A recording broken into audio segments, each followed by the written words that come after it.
இயேசு விட்ட சீடர்கள் வந்து சொல்கிறாங்க, ஆண்டவரே, நம்மை சாராதவர்கள் நம்ம பேரை சொல்லி போதிக்கிறாங்க, பேய் ஓட்டுறாங்க, குணம் அளிக்கிறாங்க, நாங்கள் தடுக்கவா அப்படின்னு கேட்டாங்க. நீங்கள் அந்த அது நான் ஈரோடு கிழக்கு தொகுதி அந்த ஸ்பாட்டில் அந்த இடத்துல பெரியாரை மிக மிக தாக்கி பேசுனீங்க. தாக்கி சரி, பேசி முடி, கேள்வியை சொல்லுங்க. அதனால வந்து பிஜேபி சந்தோஷப்பட்டிருப்பாங்க. அடுத்து கரூர் பிரச்சனையில் வந்து விஜய் அவருக்கு அரசியல் இது பத்தாது அப்படின்ட்டீங்க.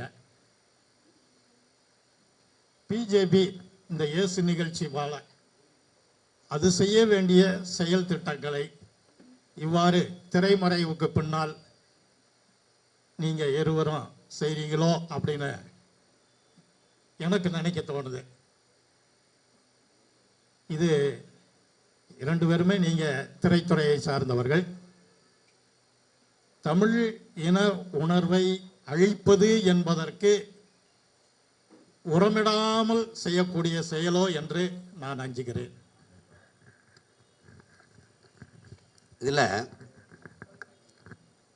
ஐயா என்ன சொல்கிறாங்கன்னா, இங்கே எப்படி ஒரு கோட்பாடு இருக்குது, எப்படி அரசியல் பார்க்கப்படுது அப்படின்னா, பொதுவாக திமுகவை நீங்கள் எதிர்த்தீங்க, திராவிட கோட்பாட்டை எதிர்த்தீங்க அப்படின்னா பிஜேபி காசு கொடுக்குது, பிஜேபி ஆள், ஆர்எஸ்எஸ் கைக்கூலி, இது ஒரு வார்த்தை இருக்குது தொடர்ச்சி. ஆர்எஸ்எஸ் பிஜேபி எதிர்த்தால் கிறிஸ்தவ இஸ்லாமிய கூலி. ரொம்ப நாளாக என்ன அளவுக்கு கூலி வாங்கினவன் இந்த நாட்டில் யாரும் இருக்க முடியாது. அதில் ஆள் கூலி அவர் கூலிங்கிற மாதிரி இது இஸ்லாமிய கைக்கூலி, இது கிறிஸ்தவ கைக்கூலி. இந்த இதில் வந்து இப்போ அதிமுகவை எடுத்திங்கன்னா அது வந்து திமுக பி டீமு. இப்போதைக்கு நீங்கள் இப்போ தம்பி விஜயை நம்ம எதிர்க்கலை, எதிர்க்கிறதுங்கிறது வேற, எதிர்க்கிறதுங்கிறது பிஜேபி திமுக இது காங்கிரஸ் எல்லாம் நாங்கள் எதிர்த்தோம், தம்பி எதிர்க்கலை, கேள்விகளை எழுப்புகிறோம், அதுக்கே அதை விமர்சனம்னு சொல்கிறாங்க. இப்போ அவரை எதிர்த்தா இப்போ திமுக பி டீமு திமுக காசு கொடுக்குதுங்கிறாங்க. அது சொல்கிறவங்க கிட்ட நாம் வைக்கிற கோரிக்கை, யாராவது வந்து அதை வாங்கி கொடுங்கிறத நம்ம சொல்கிறது என்ன. அதில் ஐயா கேட்டதுக்கு சொல்ல, பெரியார் என்பவரை நீங்கள் எப்படி புரிந்து கொண்டிருக்கிறீர்கள் என்பதை பொறுத்து தான் என்னுடைய எதிர்ப்பு, யாருக்கு லாபம் எதுன்னு. நாங்கள் இவருக்காக அதிமுகவுக்கு சார்பாக, திமுகவுக்கு சார்பாக, பிஜேபிக்கு சார்பாக, இவருக்கு சார்பாக, எவருக்கும் சார்பாக வரல. நாங்கள் என் மக்களுக்கு சார்பாக, இந்த மண்ணுக்கு சார்பாக, எங்கள் மொழி எங்கள் இனத்துக்கு சார்பாக வந்தவர்கள். அதனால இந்த சார்பு அரசியல், இந்த பதவி பணம், இந்த அரசியல் எங்களுக்கு உடன்பாடு இல்லை, எங்கள் ரத்தத்திலேயே அது இல்லை. எங்களுடைய தலைவன் அமெரிக்க வல்லாதிக்கம் வந்து நீங்கள் எங்களுக்கு அனுசரணையாக இருங்கள், நாடடைந்து தருகிறோம், அதிபராக இருந்த ஆளுங்கள், 36 லட்சம் கோடியை உங்களுக்கு கொடுக்கிறோம், நீங்கள் அதை வைத்துக்கொண்டு நாட்டை நிர்வாகம் செய்யுங்கள் என்று சொன்னபோது நான் அதற்கு என்ன செய்ய வேண்டும் என்றால், திரிபுவனமலை அந்த தளத்தை நீங்கள் எனக்கு 25 ஏக்கரை 30 ஆண்டுகளுக்கு லீஸுக்கு கொடுங்கள், அதை ஒப்பந்தமாக கொடுங்கள்.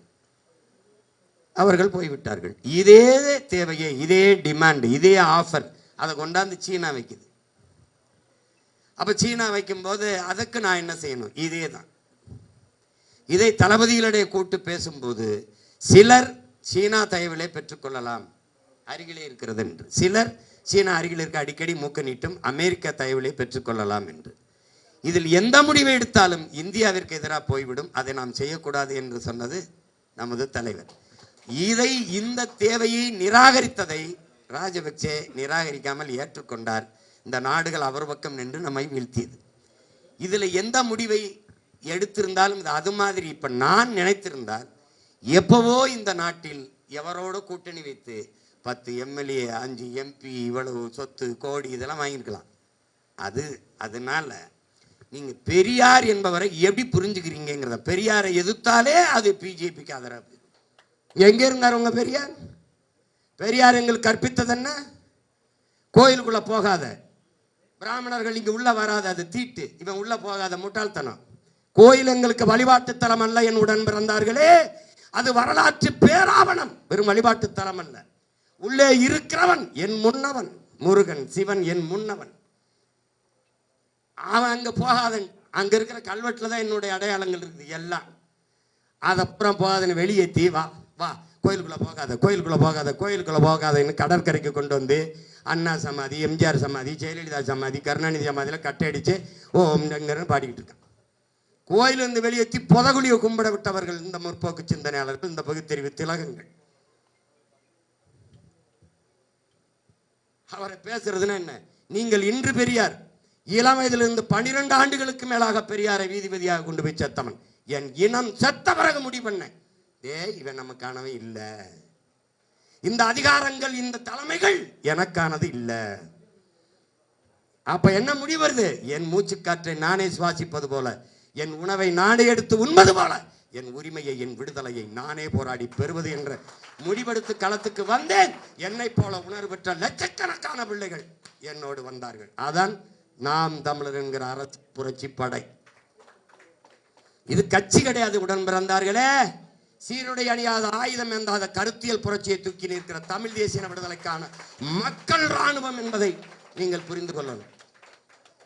அதனால இது மறைமுகமா பிஜேபிக்கு ஆதரவு, அவருக்கு ஆதரவு அப்படின்னா, பிஜேபி தனியா நிக்கட்டும், நானும் தனியா நிக்கிறேன், என்னை விட ஒரு ஓட்டு கூட வாங்கி காட்ட சொல்லுங்க. திமுகவே நிக்க, திமுக 75 ஆண்டு ஒரே சின்னம் உதயசூரியன், புறையோடிய கட்டமைப்பு சின்னம், அரசு திட்டமா எல்லாத்திலையும் உதயசூரியன் தான். அப்படித்தானே கொண்டு வச்சிருக்கு. தனியா நீங்கள் நிப்போம், நான் நிப்போம். ஆனால் 10 ரூபா ஓட்டு காசு கொடுக்குது.